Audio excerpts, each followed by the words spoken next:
That would be the next lever gun on my list for sure. That would be number one on the hit list right there. From what I saw, a lot of the coverage at SHOT this year, man, it's the year of the MP5 clone or HK clone period and the lever gun. Yeah, I would have to agree with just everything I've seen on the internet. I would have to agree with you on that so far. Even Aero Precision's coming out with a lever gun.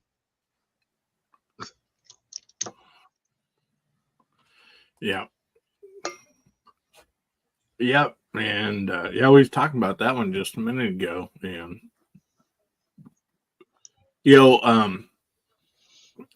I think it's cool that it's just not. I mean, for the last several years, a lot of AK, AR style, guns are always being released, and there's nothing wrong with that. Those are great guns, but it's just kind of nice seeing a little mix in there, that not just one manufacturer is doing, the others, So I'm still waiting on High Point to come out with lever guns. So. They mean to. They're bringing everything else out. Hey, who was it? Sons of Liberty. Their 9mm lever gun looked like it could have been made by High Point. That thing is a disaster. I have not seen a good review on that gun. Oh, really? Yeah. Honest Outlaw did a review on it. He absolutely hated it. The way they got the lever on it, it's kind of like a regular pistol grip, the way the stock's shaped. Oh. And the lever is like at a 90-degree angle almost. And he said it's almost impossible to cock that thing with any kind of speed whatsoever. And it's stiff. It has a terrible trigger pull. Was it last year or year before? I don't even remember now what company it was, but I think they came out with a AR lever action, and it was like up on the handle like that, and it, I was wondering how awkward that would feel. Yeah, this one's based on the AR-15 style rifle. It's an AR pistol caliber carbine one. Instead of being driven by a piston, it's driven by a lever. But it takes AR-15 furniture and whatnot as far as like the fore end and stuff.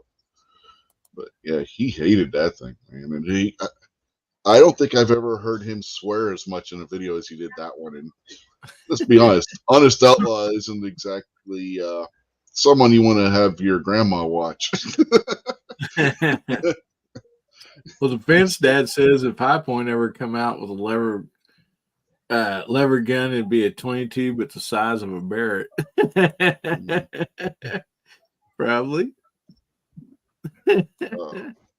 Abby saying retro AR-180 that take AR-15 mags. Look at what Brownells has. They actually have one. Oh yeah. Mm-hmm. I can't for the life of me right now. I can't think of what the name of it is, but they do make one. It can take either AR-15 lowers, or they also have the old school AR-180 style lower for it too. It's the BRN 180, I think it is. Nice. Oh yeah, Bama Dad says it's. Yep, Bama Dad said, yep, BRN 80. Nice.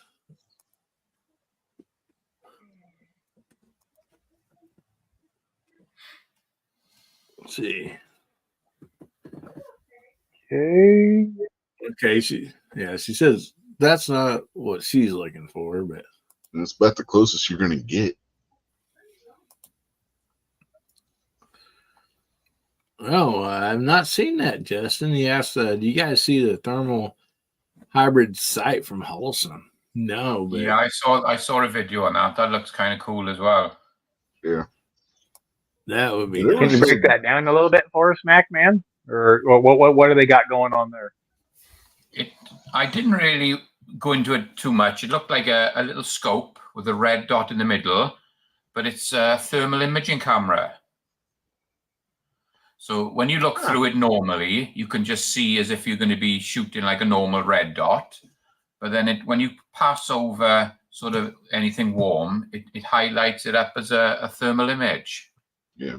It was weird to see, but it was kind of cool. Yeah. Primary Arms had a bunch of cool optics too. I mean, they had some LPVOs that are using fiber optic technology in them to produce a brighter dot in the middle. They'll have like their standard reticle, and then it'll have a dot that's created by the fiber optic in the middle of it. Huh. Interesting. Yeah, I haven't got to look at much of the SHOT Show stuff as I've wanted to, but the lever gun stuff, the algorithm must know what I like, and the lever gun stuff. Well, that's because everybody's doing a lever gun this year, Pat. It's not the algorithm. That's what everybody's doing. That's true. That's true. But yeah, I'm not disappointed with that either, though. Well, Taylor's and Company had an interesting one. They're doing a Remington 1875 in 9mm. What? Nice. Wow. 9mm.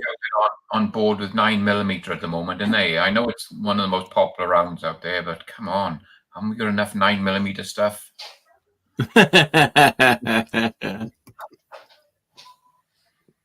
Maybe that's why maybe that's why they're bringing out more lever gun stuff and like 4570 and 44 mag and everything.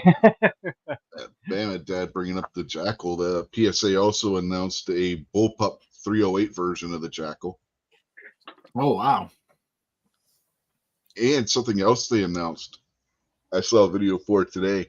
A modular, do-it-yourself shotgun based on Mossberg pattern of shotguns. Oh, yeah?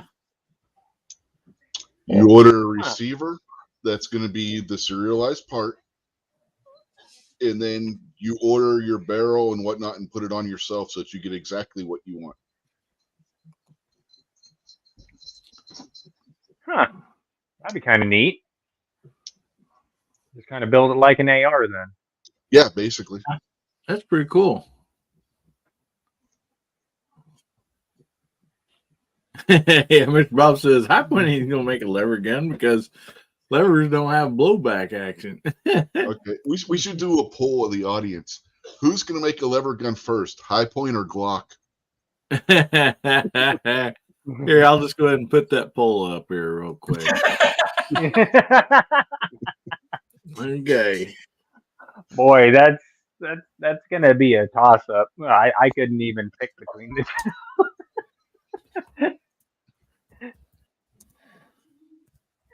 Although we do have a yeet cannon now, so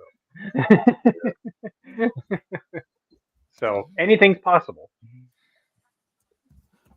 See if I can spell this right. The other night on the members bill, I put up poll and I misspelled, I think, every word in the poll. Is in a hurry? So the poll's up and running. I said Glock, not Keltec. Oh, I thought you said Keltec. I'm sorry. Well, Glock's not going to make a lever action. They're not going to do anything but pistols. Hey, the old man's dead. You know, it's not outside the realm of possibility now that they actually have some freedom to do stuff.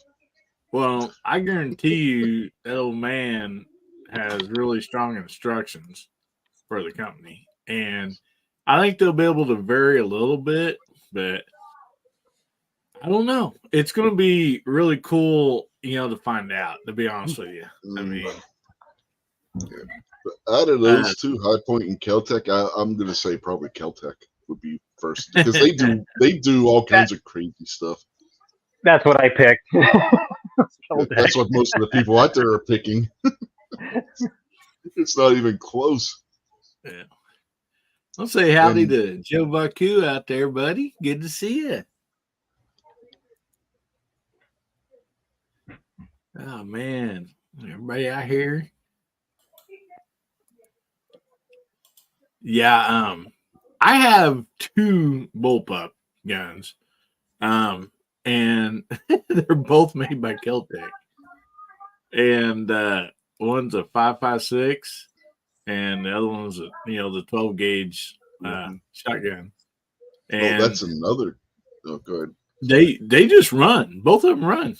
No problems. Yeah. That's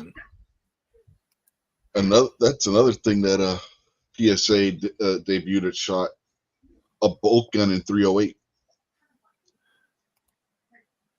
Oh yeah.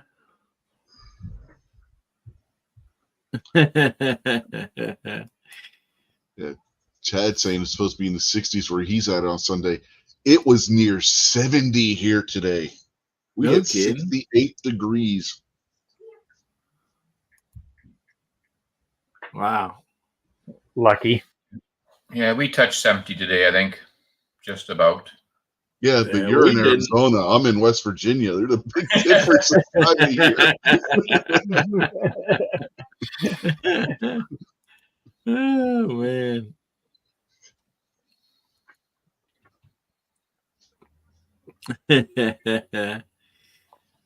Yeah, that's yeah, I think you're right there, Abigail. That's about the truth right there. Keltec's in Cocoa Beach. So, been to Cocoa Beach many, many times, Florida. Well, that's 56 there, and all the snow's melted. That's awesome. So, guys, make sure you get in your hashtags, and we'll be doing a giveaway here in a little bit. I thought it would be fun to do a few of these things here. So, since we was kind of talking about the guns that come out and everything, I'll throw this one out here first. If SHOT Show was more central located and not in Vegas, would people like that better? Would it change your mind on going? Yes or no? Nothing wrong with Vegas. You know what I'm saying? It's just, would like if it was more central United States or something, or it'd be easier for a lot more people to drive to. Would that change anybody's mind on going to the SHOT Show if you was planning on going? Yeah, it would potentially, but there's a huge but. Is there any place central in the country that would have a big enough convention area to where they could even host it? I think there is. Because remember, SHOT Show isn't in just one building; it's in a group of buildings right there.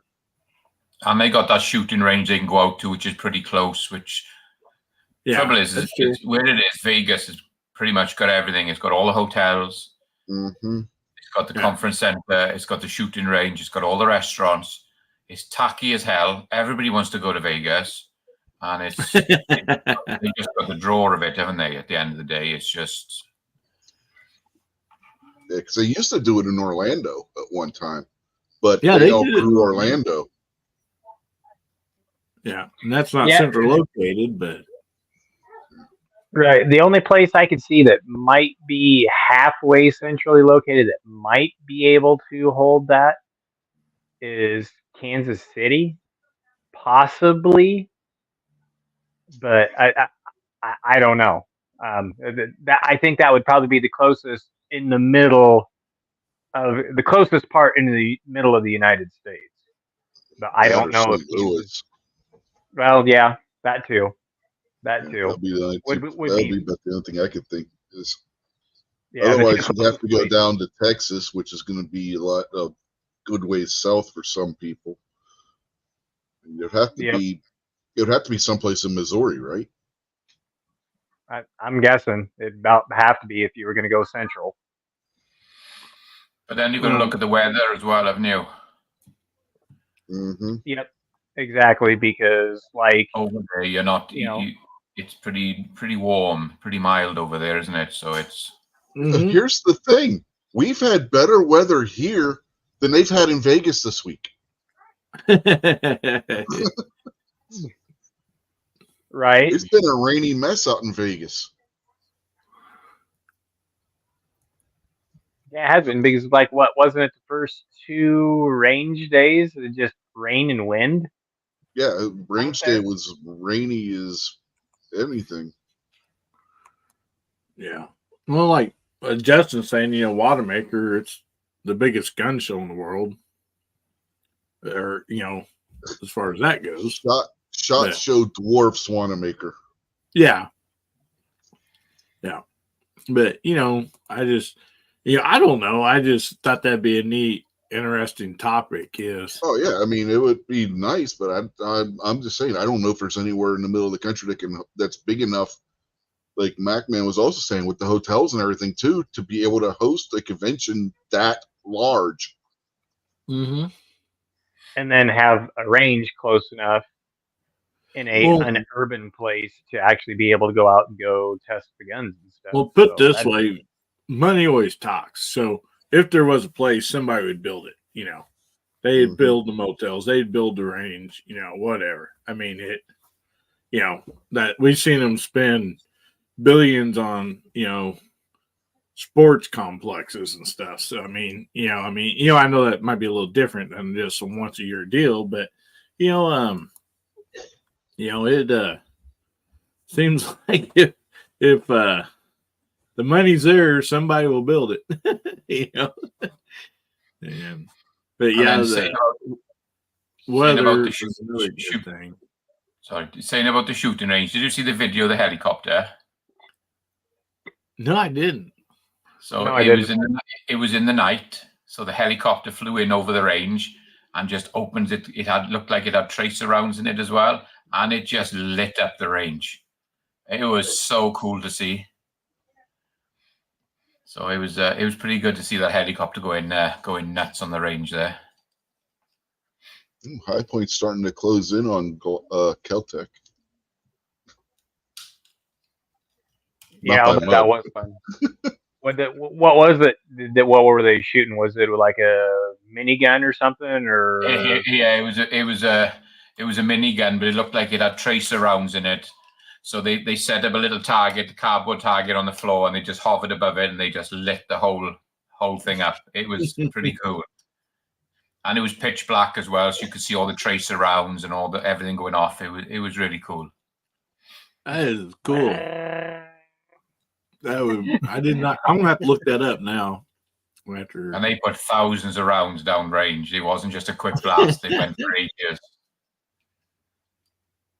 It was one of those they held down on the trigger and let her eat, huh? Oh yeah, they just let it go. Yeah. Nicholas Family Adventures. Wish it was closer to Maryland. They say Maryland? Yeah, he did. What part of Maryland? Because I'm not that far from Maryland. Yeah, you can always drive up to the Great American Outdoor Show beginning of next month. Yep. They don't have near as many guns as what they would have at SHOT Show, but you get the Smith & Wesson's going to be there, Walther's going to be there, SIG's going to be there, and a bunch of other manufacturers. Well, Defense Dad says if Keltec breaks, you don't need a gunsmith. You just need Ace Hardware. Buy some more screws and stuff, and you're good to go. Some self-tapping screws. The Great American Outdoor Show is February 3rd through 12th, I believe. Yeah. Nicholas Family Adventure says he's in Newburgh. He's asking where Great American Show is. It's in Harrisburg, PA. Yeah. Yeah. Mark Thomas says it ain't Vegas though. Yeah. That's true.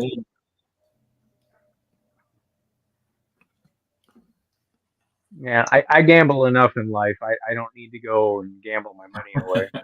I'm saving it up for everything that's sitting on the back shelves there. So, this might be Another fun little topic here. And by the way, if anybody doesn't know, if anybody knows that Harrisburg is in Vegas, it's Mark. He lives there. So, in honor of Gary, have you ever had chicken gizzards, and do you like them? Good stuff. When they're done right. No, I must admit I haven't tried them. Pretty much tried everything else, but I haven't tried them. What do they taste like? Do what? What do they taste like? I don't really know how to describe it because it has a little different taste than other stuff. But like for me, it's not a bad taste. I think it's a good taste. But mainly we grew up eating like, pan fried at home, or whatever. Now, some of the restaurants or whatever, you can get some that taste really good. But I've had a few that like I take a bite and I'm like, yeah, I don't think it tastes all that great, but I like liver, kidneys, and heart and stuff like that, but not the other stuff. No, you might like gizzards then. If you like the organ meat, you might like gizzards too. So always used to.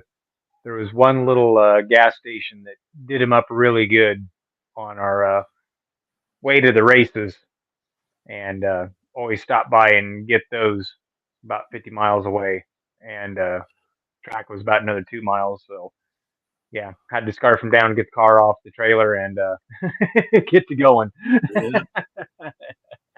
Yeah, Michael Dunn says he likes turkey gizzards. I don't know how much difference there is between turkey and chicken. I don't really know. I may have had turkey gizzards and didn't know it. I don't know. Sure. Yeah, I honestly don't know. I've never had turkey gizzards. Yeah, Chessboard says it's real close to delivery.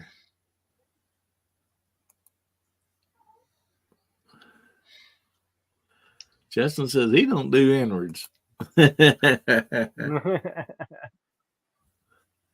Yeah. Yeah. The Scotsman started on haggis. Oh, God. So.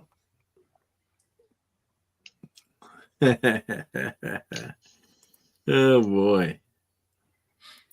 So. But you, Rich, you like chicken gizzards? No. No? Straight answer. That was quick.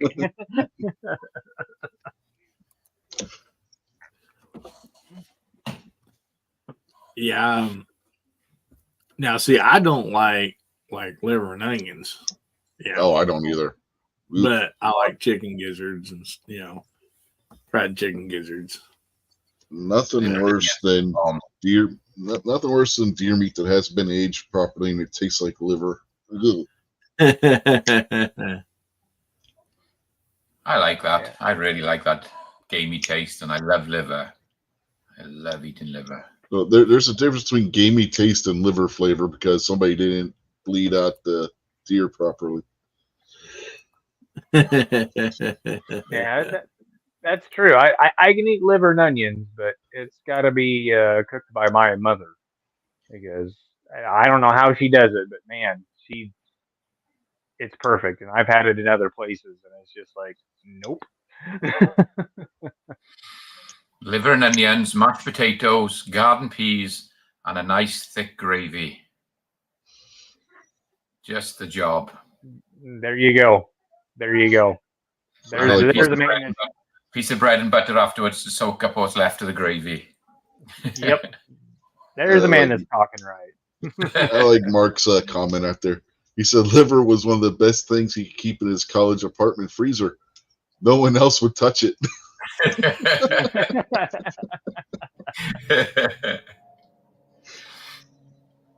Yep. Yeah, and that's the weird thing. I can follow my mom's recipe to the T on doing the liver and everything, and I don't know what it is about how she does it, but I can't do it like she can. And I can do steaks and everything else, but man, something about that liver. Maybe it's the cast iron that she uses or whatever, but it's different. I didn't know White Castle made liver. They got a White Castle liver burger. Oh man! Because back home we go to the fish and chip shops and you can buy steak and kidney pies. So you get your chicken and mushroom pie, your minced beef pie, then you can get steak and kidneys. It's oh my goodness! With your chips in the paper with a bit of curry sauce. Nothing wrong with that.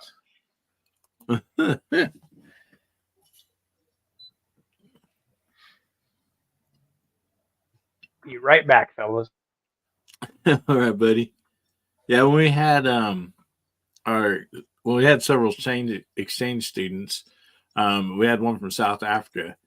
And he's like, I can't remember the name of it. People probably know it, but he's like, yeah, we always like to like make different dishes, stuff that they might not have, and let them come up with some dishes. But I drew the line on it was a bunch of stuff, meats and different stuff put into an intestine and then cooked. And I'm like, dude, yeah, we're not doing that. I can't remember what he called it, but I'm like, yeah, I think we're going to pass on that that recipe. Well, you realize most of your sausages traditionally, the liner that they were put in was intestinal skin. They would boil that down and fill that with the sausage filling. Yeah, Jim Valku says haggis. So, well, I tell you, the worst thing that I've eaten is going back, or it'll be almost 30 years ago when I was on honeymoon. We went to Tunisia on honeymoon, and it hadn't been commercialized. It was still very raw out there. And Indiana Jones with the monkey? Have you seen that film? Monkey brains? I've done it. Oh, man. You're braver than I am. And the worst thing about it was it's cruel and brutal and unbelievable, but they're alive. They bring them out live. And they give you a spoon and they say, have a go. And it's the grossest thing out there, but everybody on the table tried it. So I thought I can't be the only one not to try it. And I tried it. It was totally brutal. Yeah. And inhumane and it's cruel. But yeah, that's the word. And that was probably 30 years ago we did that on honeymoon.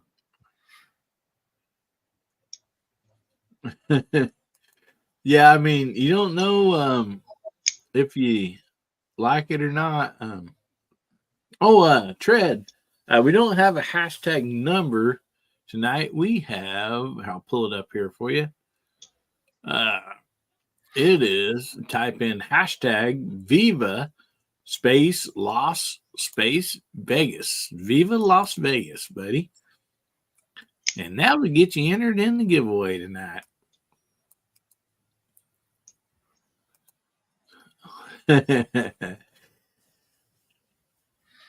Oh, man. It was a cool trip. I ate fresh camel out there. That was cool. We had shark. I've never eaten shark before. That's pretty tough meat. Doesn't matter how they cooked it. It was still quite tough and chewy. I had camel. I had shark. It was an experience. Well, Mr. Nice is out there. We're gonna tacos, beef tongue tacos.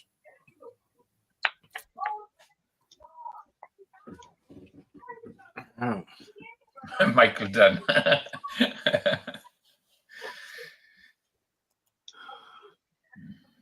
Michael Dunn said swordfish. Swordfish is good. That's good fish. It's good eating. Yeah. Well, I mean, bull dolphin steaks cooked on the grill, man. That's like you see it on the menu, it's called Maui Maui, but it's just bull dolphin, and those are good. Now, what kind of shark were they serving? Yeah, Mac Man. Say that again. Sorry. Do you know which shark it was that they were serving? No, it was, to be honest, we went on a trip, and it was to where they filmed Star Wars, went through all those caverns and stuff and out in the desert. Cool. Mm-hmm. So it took us out to the place like that. And they told us while we were driving out that we were going to be trying some different foods. And they weren't going to tell us what it was until we'd eaten it. So we just got back on the bus after some food one day, and they said you'd had fresh camel, you'd had shark. Didn't say what shark it was, and some different other different foods. But so I don't know. But it was tough. It's a very chewy, very, very, very dense meat.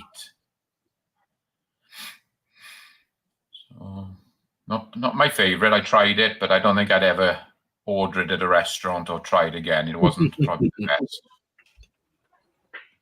My dad said he liked zebra and crocodile in Africa. I've had alligator. It's probably the same as crocodile, but I've eaten alligator. Yeah, I've had alligator before. Alligator's not bad. We eat a lot of rattlesnake out here as well. It's good. Yeah. Oh, we've had rattlesnake up here. It's pretty much like chicken. Everything tastes like chicken. Yeah, it is. It tastes a lot like chicken. It really does. Yeah. Fried grasshopper dipped in chocolate. Yeah, that sounds pretty good. We'd give that a go.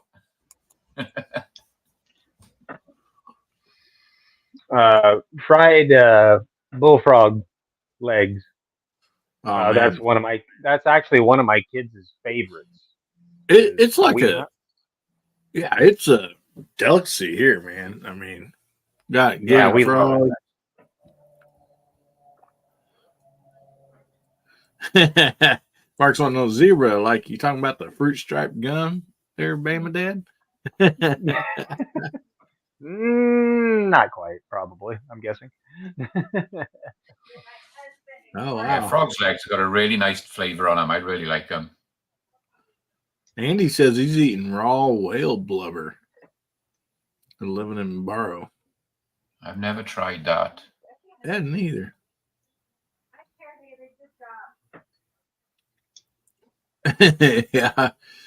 Yeah. When the price of horse meat goes down in Canada, the horse market falls here pretty bad. Because I've owned horses over the years. They eat a lot of horse over in Mongolia too. Horse is good. It's very lean meat. I like horse meat. It's very lean and nice flavor on it.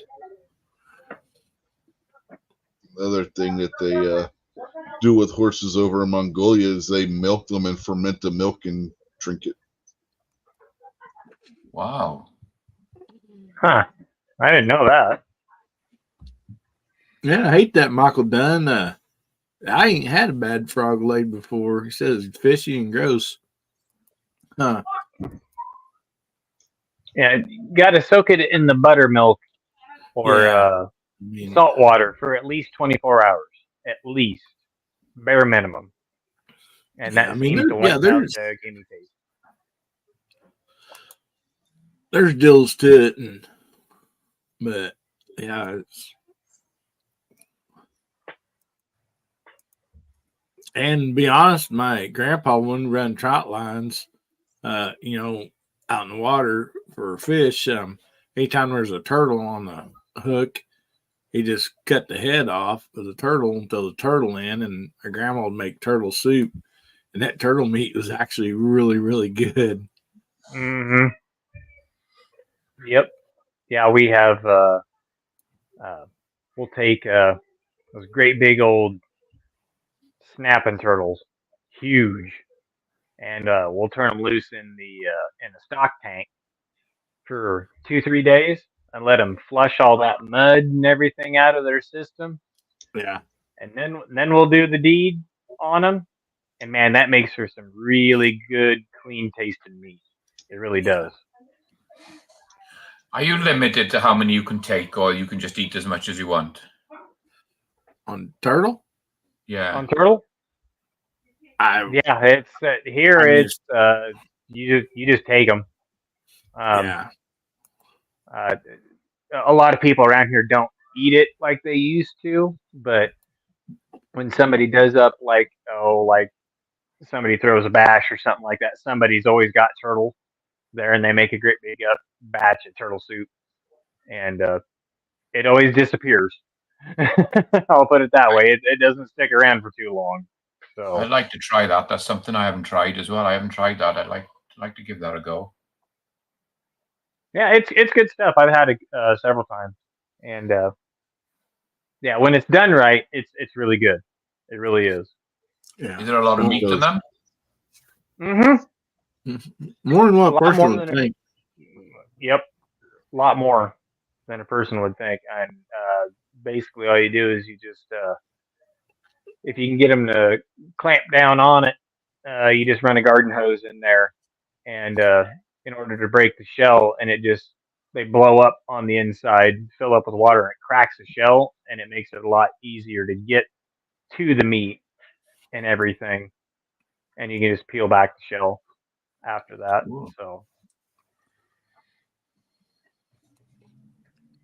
yeah, buffalo's another animal. It's pretty darn tasty. Bear isn't bad, but you have to know how to make it. It's very easy to screw that up. The only bear I've ever had is like what they just had it in a smokehouse, like they smoked it, and because that's what the old timers, they would do. That's how they get their. Yeah. They just smoke a lot of their meat so it wouldn't go bad, and so that's the only bear that I've ever remember having. It was just one time, and it was smoked. My grandfather's one friend used to make bear stew, and it was really good. Like you said, he would smoke the bear meat, and then he would cut it up into little pieces to put into the stew. And he would cut the fat off and set that aside, and then use that to fry up the meat, kind of like how you would use lard from a pig to fry stuff in the old days. So, and that would give it some more of the juiciness back into the meat, and then you would put that in the stew and make the gravy from some of the runoff from the bear fat.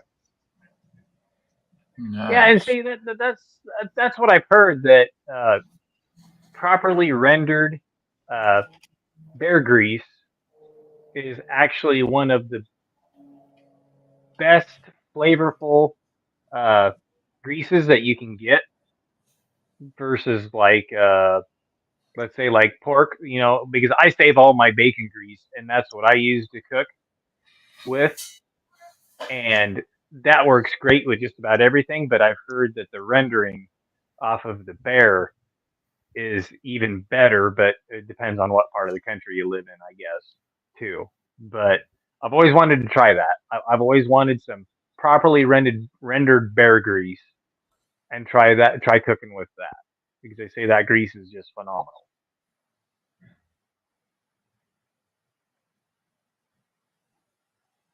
And what Chessboard says, I went a month or two ago to get some bison burger, and it's $22 a pound.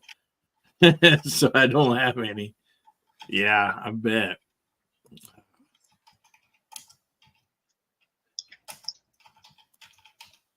I have actually one friend down in Arkansas. They raise bison, and then right here, just about 3 miles from my house or 4, is Bass Pro's Dogwood Canyon Nature Park, and they have bison there, and so their restaurant, has bison burgers. But I mean, Bass Pro's high anyhow, so I mean, but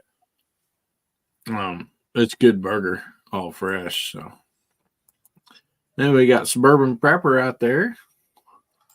Yeah. So real quick here, guys, let's shout out the side chat.